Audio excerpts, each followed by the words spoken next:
Good afternoon. Binigyan ko sila ng chance kasi kanina hindi ako na-satisfy sa performance nila. Gagawin natin 90 yung group activity nila, first group activity. Kung ma-arrange nila to in order, in a limited time. Kanina, binigyan ko sila ng 4 rounds, 1 minute per rounds. In 4 rounds pa lang, doon pa lang nila na hulaan yung tamang pagkakasunod-sunod. Ngayon, dahil alam na nila, binawasan natin yung time. In 20 seconds, dahil meron lang 8, times ko lang, dinagdagan ko lang another seconds. 20 seconds, dapat ma-arrange nila to in order. Yan na, medyo binabalasa ko para maka-90 sila.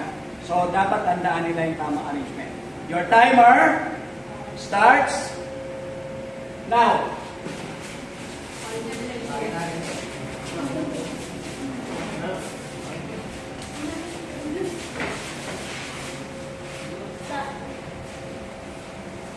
Eight. Yan. Okay na? So, meron pa kayong kanina 8 seconds. Ibig sabihin, na-meet nyo yung time.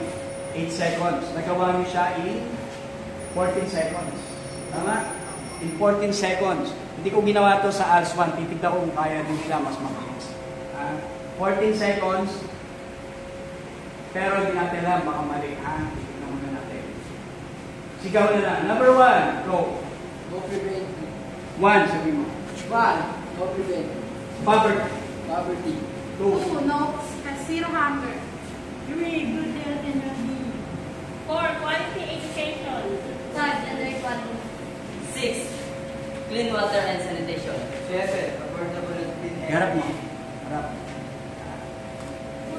7. Affordable and clean energy. 8. Decent work and economic growth. Very good.